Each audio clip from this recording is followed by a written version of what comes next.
Hello. Greetings to all from Justice for All, a non-governmental organization accredited with the UN's Department of Global Communications and working to promote human rights, prevent genocide, and to raise awareness regarding the persecution of minority communities. Our programs include Save Uyghur and Burma Task Force. My name is Adam Carroll, and this show is UN This Week. Speaking today, Thursday, July 16th, with the Executive Director of UN Association of the USA, Rachel Pittman.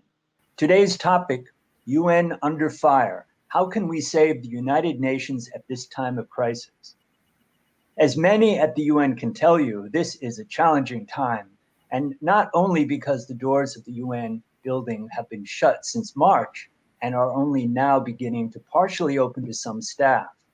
No one knows how the next several months will play out here in New York City, much less elsewhere. But this is already a time of crisis for multilateralism, the more or less cooperative leadership of a community of nations.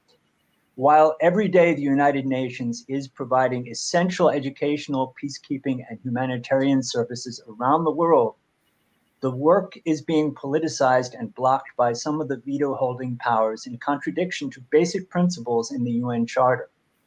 Sad to say, in the name of sovereignty and nationalism, even smaller nations coordinate amongst themselves to block human rights protections. Authoritarianism and fake news are serious emerging trends. The work to promote and protect true UN principles of cooperation and service to humanity has perhaps never been more urgent. We are delighted to have as today's guest, Ms. Rachel Pittman. As Executive Director of UNA USA, she leads a grassroots advocacy movement of more than 20,000 Americans in over 225 chapters dedicated to supporting the UN in their communities, on campuses, and on Capitol Hill. UNA USA is a component of the United Nations Foundation, where she previously worked as Senior Director of Membership and Programs and also helped support new associations in China, Korea, Argentina, India, Peru, Egypt, and Mexico. Since World War II, through champions like Eleanor Roosevelt, Elliot Richardson, and Cyrus Vance, UNA USA and its chapters and divisions have built American support for the United Nations. In 1999, funded with Ted Turner's historic $1 billion gift, the United Nations Foundation Incorporated and Better World Fund, its sister organization, began a movement to support the United Nations and its causes. They encourage U.S. leadership to work constructively through the United Nations and encourages everyone to achieve the goals of the UN Charter, which just weeks ago celebrated its 75th anniversary. So thanks again, and sorry for a lengthy intro, but welcome. Yeah, and I know the UN Association from some of the local chapters here in New York, Southern New York. Margaret Shannon is very active. There's also Brooklyn Group. I know that Bruce Knotts, who was on this show only a couple of weeks ago, is involved. And I saw a UN Association condolences to the family of George Floyd. UN Association seems to be everywhere. And so I wanted just to start out really briefly about what is the difference first between UN Association and UN Foundation?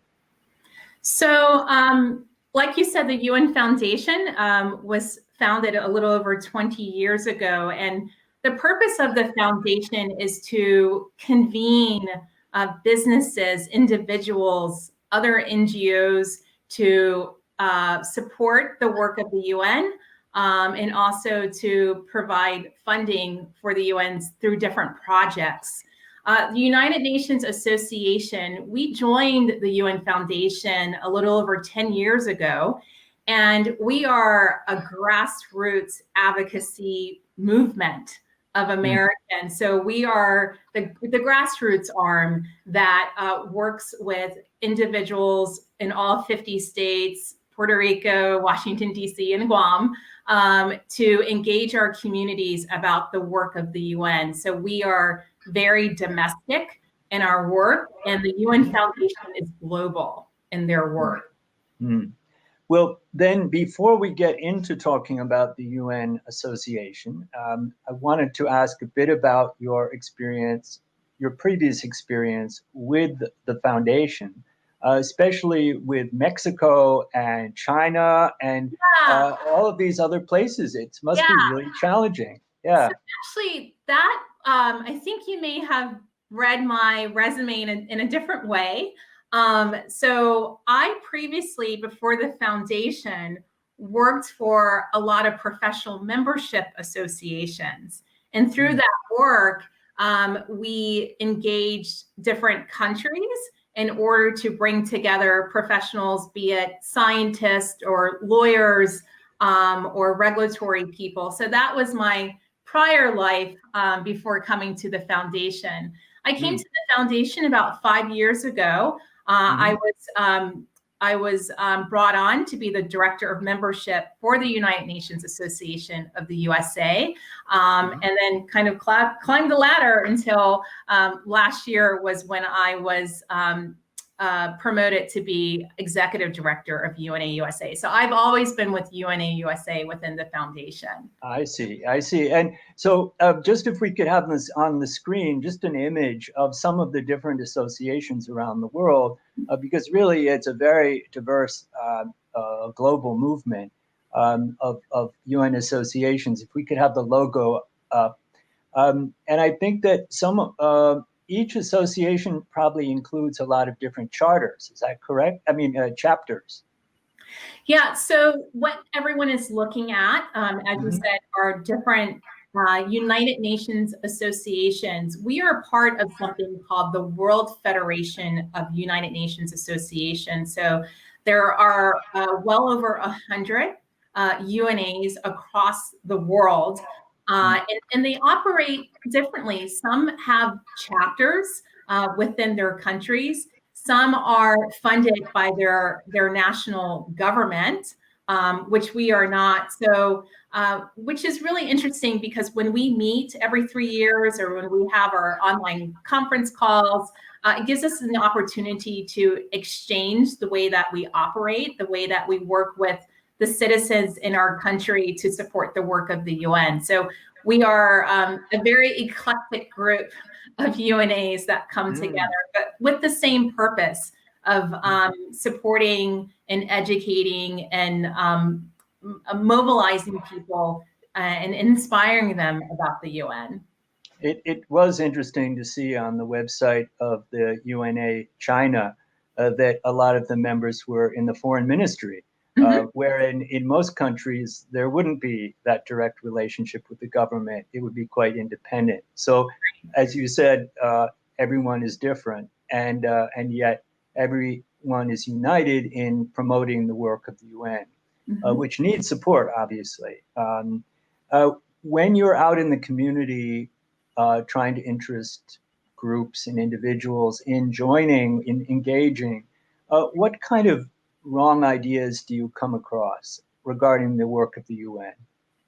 That the UN isn't accessible to everyday individuals, that they cannot relate to the work of the United Nations, that they think that it's a legal binding organizations, meaning that countries have to, by law, abide by the resolutions and that come out of the United Nations. So what we do is try to educate them that it's not legal binding to countries, that there are ways that they can engage the UN through work like the Sustainable Development Goals, which I'm happy to discuss, and that the work of the UN impacts everyone. Think about the mailing system, aviation, nowadays, especially with COVID-19, of being able to bring together health organizations all across the world in order to find solutions and resources together. So we are all impacted by the great work of the UN. And I sometimes think people don't know that, but that's why UNAs exist. Yeah, I mean, of course, the UN is indeed a bureaucracy, but so is every single government, and so I think UN can be unfairly maligned for its size and sometimes the way it may work. But there is a lot of talk about reform at the UN, maybe constant talk, and actually some action. Since you've gotten involved in this and you're just really immersed and really in the middle of it, what changes have you seen, especially positive changes? So the UN Secretary General, Antonio Guterres, came in and said, I want to see parity across the UN system. And that is where you have equal male and female participation in working at the UN. And he achieved that at the executive level within the executive office of the UN, and it's something that is starting to trickle down into the other agencies, which I think has been incredible, especially as a woman, to know that he really values the input of women, and that as leaders, you know, we have perspectives that will make positive changes. So that is like one major reform that has happened at the UN, and there's been other work as well. Have we ever had a female Secretary General? Not yet. That's next. Came Okay. very close, but not yet. I'm sure that will happen. And his Deputy Secretary General, Amina Mohammed, which is, you know, the second highest level, has been a phenomenal leader. She actually spoke to UNA USA members on UN Charter Day as one of our programs. So he is definitely holding up to his promise of having parity at the UN. Now, the role of civil society at the UN, it may differ in New York from Geneva, for example, but and civil society groups like to complain about shrinking space, and some of that is true. But as far as the important role of civil society groups, NGOs, religious groups, what have you, impacted communities, this seems to be becoming firmly entrenched. And I was wondering if you could speak to the UNA role in that. Yeah, so for that, I mean, I think the UN has been welcoming to civil society through its major conferences, such as the Commission on the Status of Women, which we send a delegation to every single year. Last year, we had the UN Civil Society Conference, where they brought together NGOs from all over the world that were able to engage UN officials. So we, at any moment, will participate in those conferences, send delegations of our members to attend, and also to do readouts to our membership about what they learned, and help build our network by attending these conferences. So we want to meet with other NGOs and alongside UN officials so that we can have those conversations. So I think the United Nations has been good at bringing our voices to their conferences. And UNA and other UNAs are involved with the Federation, the World Federation of UNAs, WAFUNA. Yes. And our group attends those meetings with Security Council presidents pretty much every month. There are a few nations that don't cooperate, but mostly they do, and it is good access, and it's well run, and it's really a very constructive role that WAFUNA plays with the other civil society groups. It's hard to get access to missions sometimes. You know, it takes a lot of calling if you have limited resources. It's difficult. Now, the UN does so many different things. There's peacekeeping, there's UN Security Council, there's the UN General Assembly, there's all the agencies, humanitarian, otherwise, and yeah, just so many. So I was wondering if you could maybe speak to that complexity a little bit, about some of the maybe unknown things that you guys were involved with in terms of promoting different capacities within the UN, maybe letting people know about them, opening doors, basically. Yeah, and so one of the things that we try to do as UNA USA is to bring the UN closer to our members. We do that, right now we're doing it virtually. We created a program called the Global Engagement Online Series. People can go to our website to view past series, but bring UN officials to come in from different agencies to talk about what's going on. So recently we've had the UN Refugee Agency, we've had people from the International Labor Organization, just talking to us about how they are dealing with the COVID-19 pandemic and how they're responding to it, and trying to improve things on the ground. One thing that we just finished a program called Adopt the Future, and this is where we are working with the UN Refugee Agency to provide funding for refugees that are in the camps in Kenya, to make sure that they had the education support, from building schools to books to training teachers and so forth.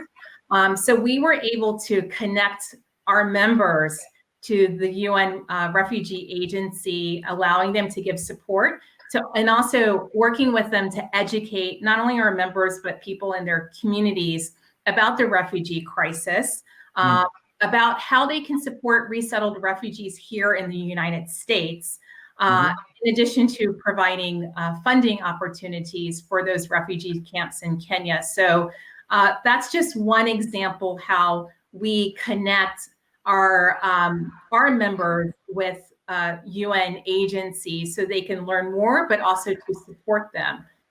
Maybe if we take a look at your website, we can take a look at how to navigate these different programs. I recall that the refugees were listed there. So this is your website, and if we were looking for refugees, would that be under Take Action? Yes. So if you go to Take Action, and then you can, and Take Action, just to let you know, will give you an opportunity to take action by connecting with your members of Congress to say, we need to support climate action. We need to support the World Health Organization. There are a lot of different ways for you to communicate with our congressional members to say it's so important to have strong US leadership at the UN. It's so important that we continue to give full US funding for the UN so that their great work can continue. So that's what happens under Take Action. And you can also, if you go to refugees, could learn more about our Adopt a Future program, which is now going to become an affinity group, where people can still get together, even though we're not doing the fundraising side. We're allowing people to come together to talk about how they can support resettled refugees in their communities and how they can continue in their own way support the UN Refugee Agency. So yeah, so we usually put kind of the hot items that we're working on our homepage.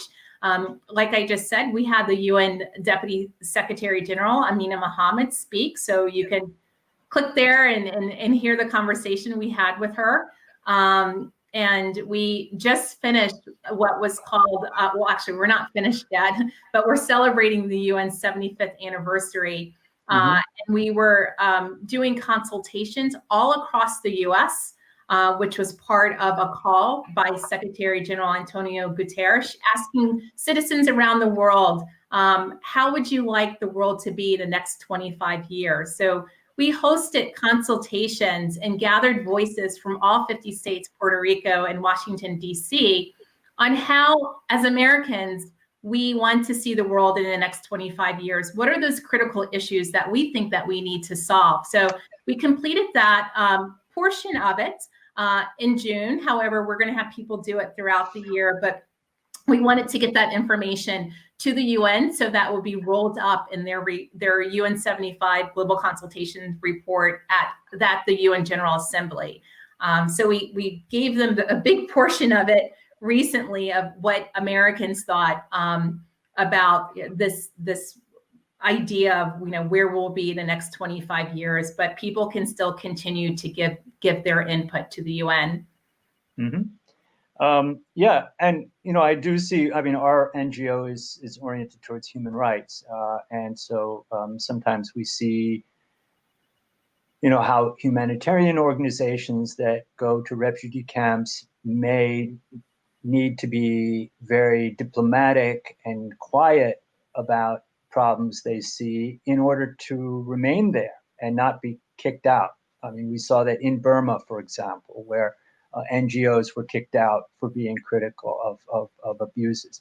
And not just UN agencies, but Doctors Without Borders and the like.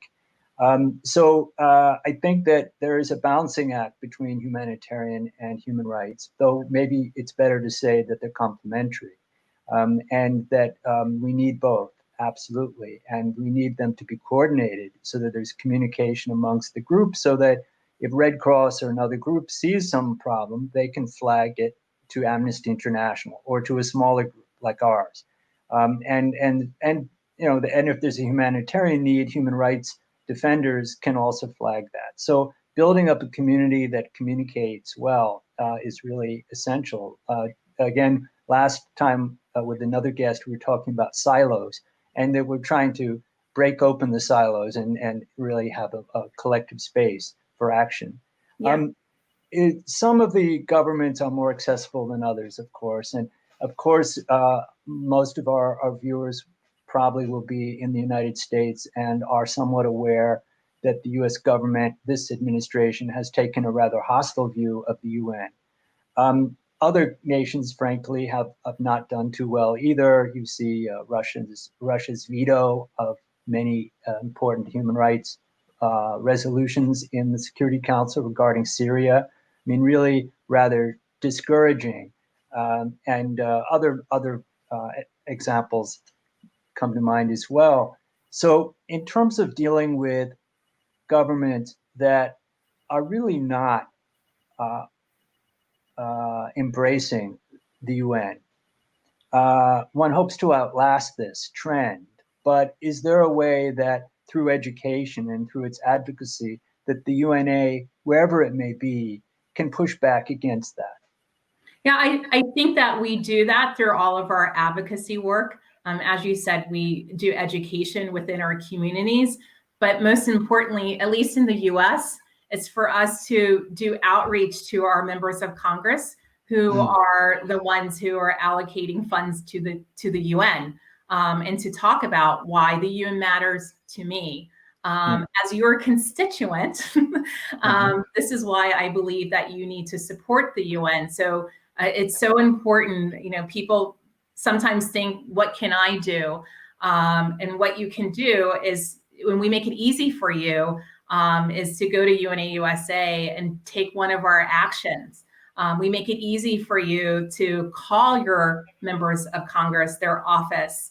We help you set up meetings so that you can have either online. We did virtual meetings a couple weeks ago for our week of action, and meet with either a member of Congress or the staff member of Congress to talk about these issues and how they affect you, not only locally, but also how it builds up to a global issue. And the UN is the organization that can help solve these problems. And since the UNA USA is so large with so many chapters and diverse, I think that probably the door's open on Capitol Hill largely, and that you can get those meetings. I understand next week you've got a week of action with Motivation Monday, Tweet Storm Tuesday, Wisdom Wednesday, and so forth. I was wondering if you could... We just completed that. Yeah. Yeah. We did do a week of action. Typically, it would be our our lobby day where we would bring members from all over the US to Washington, D.C. to meet with their members of Congress up on Capitol Hill. But of course, we are all social distancing and some people working from home. So we did it online. And we worked with our members to set up virtual meetings with the offices of members of Congress. We took the whole week, though, to say it's not going to be just one day. Some days we had tweet storms. Other days we encouraged our members. We did a call-in day where we gave them a platform to make it easy for them to be connected with the offices. So it was a full week. We did have a couple trickle past the week between the 20th and the 26th. So I did actually have a meeting this week with my members and their member from Delaware, for example. So in a way, you're kind of right. They're still kind of having a few more, but the majority of them happened the other week, and it ended on UN Charter Day, which was really nice on June 26th. That makes sense. I see in my inbox a message from Margaret Shannon from a local UNA chapter asking me to help set up a meeting with AOC. And unfortunately, apparently I didn't do it. We did one meeting last year with her staff. But, Great. But this is not just a one-time thing. Yes, We work with our members. So during recess, so when members of Congress go back home, to take some time off, we do what's called in-district meetings because they have offices in their districts. So we work with our chapters to put together a group of members, of constituents, and have those meetings during recess time. So in August, we will be working with our chapters to set up more meetings so that they can continue to talk about the United Nations. Good. And it's good to know that support for the UN is bipartisan. Not necessarily everyone, but there are ex-Peace Corps volunteers or returned Peace Corps volunteers from both sides of the aisle, and people who have traveled and who just get, that international relations are really important. Yeah, and that we're not a fortress. Yeah. One thing that I just want to bring up is that in 2015, the 193 member states agreed on the 17 Sustainable Development Goals, and this is a to-do list of what needs to occur to build a stronger world by 2030. And so what's so fascinating about the Sustainable Development Goals is that it's not just for the 193 nations to achieve, it's for all of us. It's for on a local level to a global level. And these 17 Sustainable Development Goals includes things like gender equality, eliminating poverty, eliminating the lack of education. There's 17 goals. So what we do at UNA USA is connect individuals with these goals so that they can find a way how they can get involved and advance the goals. And we're in our last 10 years and there's a lot of work to do. So I'm hoping that people can look into these Sustainable Development Goals and figure out how they too can take action and support this cause. Well, if we fail to uphold these goals, we may destroy the planet. So they're really essential, and we really should be feeling some urgency about them. So that is part of the education, is not letting people be confused by or intimidated by 17 goals, but really get into how they work together. And I've seen people's eyes light up talking about the goals. Maybe having little pins on their lapels help, but it's definitely important at the UN, and also making sure that countries pay their dues, which some, unfortunately, like the United States, do not fully pay their dues, and that weakens this whole enterprise. It hollows it out. We're going to pause just for a second for station identification, and we are a show of justiceforall.org, and this show is called UN This Week.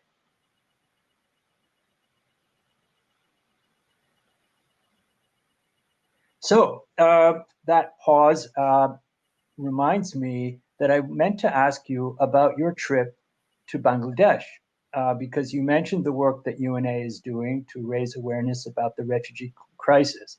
But you yourself have visited the Rohingya refugee camps. I was wondering if you could say something about that. Yeah, so in 2018, I went on a learning trip.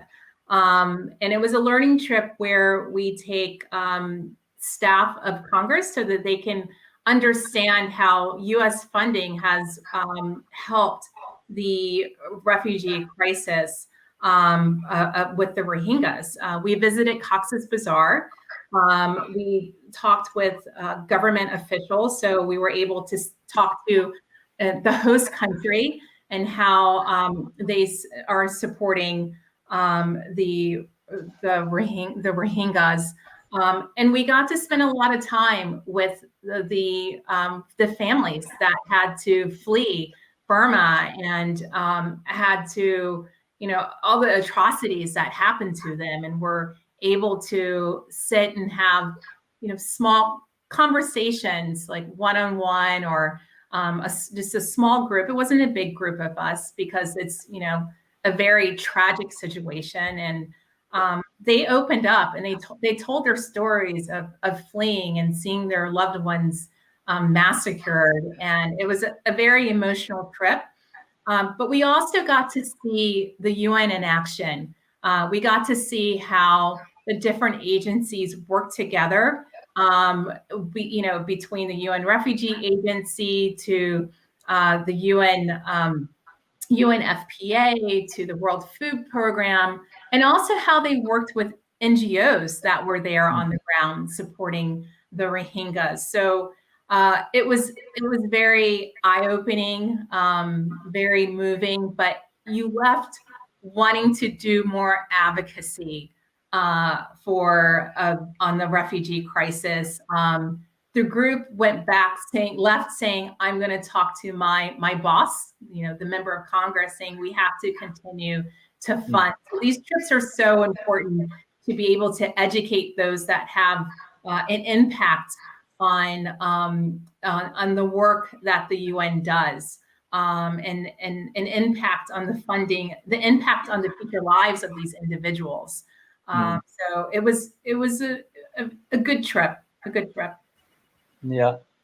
Well, it's unfortunate that the average number of years that refugees stay in the camps around the world is 17, which seems horrific to consider. That's somebody's 2 generations almost, growing up there. And I think some groups like Palestinians and maybe Somalis, have been in their camps for a long time, and we certainly hope that that won't be the case for the Rohingya. Obviously, Burma doesn't really want to take them back and give them their rights or their villages back. But there, at least we have the international courts and all the pressure of the UN mechanisms. And so we hope that eventually the Burmese government will realize that it's not hurting anyone to embrace pluralism and to take them back. It's so important that we continue to tell their story, because I think the hard part is if it's not in the news, people forget. So we have to find ways, and that's what we do at UNA USA when we have our global engagement online series programs, or one day hopefully we'll get back to face-to-face. We work to bring people who are resettled refugees along with someone from the UN Refugee Agency, bringing them together so that they can tell their stories and inform people and keep them alive, keep those stories alive, because it's still going on. It's getting worse. Right. We just have to continue to speak up. Right. And unfortunately, both in Burma, Rakhine State, and in the camps in Bangladesh, they're isolated and they don't have access to internet. And now, of course, there's threat of COVID-19, which so far has only been a threat. It hasn't killed scores and hundreds, but that certainly could happen, as we've all seen elsewhere. So there's a big concern about the lack of internet service being allowed them, and that's affected any possibility of education for the children. So there's a lot of concerns. Now, in terms of education of various communities about the UN, about how one could engage, I understand that the Model UN program isn't owned just by UNA or any one organization, but that you all have been involved in similar and related projects. So here it is on your website. I was wondering if you could speak about that, because I think a lot of people going to school hear about Model UN and maybe even participate. Yeah, and a lot of people think that the United Nations Association of the USA owns Model UN, like you said. So we do get a lot of calls. We used to do Model UN conferences years ago, but we transitioned into online platforms. We feel that we have a larger reach if we do it online. So we have this new program called My Diplomat, that you can use from the palms of your hand on your phone, or you can go and use your laptop or iPad or something like that. But it gives you an opportunity to learn what's it like to be a diplomat, to learn more about policy issues that people have to negotiate around, and not only learn, but get hands-on where you pretend like you're doing it yourself. I mean, that's the most important thing, where you bring together your peers and you assign yourself different countries, and you become a diplomat online. And our chapters, though, we do have several chapters that do Model UN conferences. So even though the national level does not host them, we do have chapters around the US that will work with their local high schools and middle schools to run Model UN conferences, as well as colleges. We have campus chapters that do it. And then we provide just other resources that you can tap into if you're interested in Model UN. We have a lot of people that kind of transition out of Model UN into we have Model UN students who are UNA members, but we also have those who are older, who, that was their first step into UNA USA, was they, had experiences with Model UN, but they wanted to continue with doing things around the United Nations, and UNA USA is the best way to do that. And now they get to advocate for the UN. No, that's a great resource. And I was wondering, do other UN associations around the world, do they also get involved with the Model UN program? I mean, for example, in Pakistan, a lot of them get involved with Model UN within their own countries. Yeah, I would think that experience of diplomacy and consensus building and mediation and what have you is very useful, especially for a young person looking for a better way. Yeah, and we provide other opportunities, because the idea about Model UN and My Diplomat is to learn how to also be a leader. So we provide leadership opportunities. We have partnerships with organizations like Interview, where people can track their service programs and it aligns with the Sustainable Development Goals. So we offer, different ways and fellowships that people can participate in to learn how to be a leader. I mean, ultimately, that's what we want. Mm-hmm. Well, so in other words, people can go to the website, and if they want to get involved directly with UNA,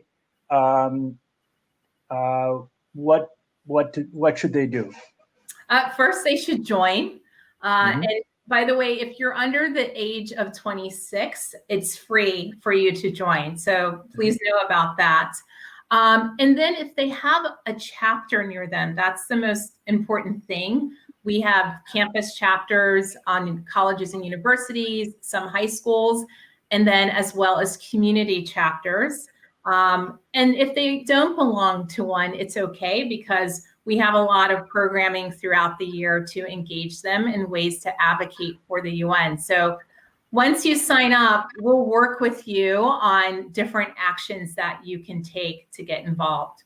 Mm. Well, before we end, I was wondering if I could ask you a personal question about how you came to this, because you're very much involved in all of this UN work. And I was wondering, did you grow up in a diplomat's family, or did you become radicalized by a film, or who knows what, but I think you have all these things that happen to your life that brings you to a moment. So for me, I felt like a diplomat because my parents were educators. My dad retired as a college president, so we moved around as his career advanced.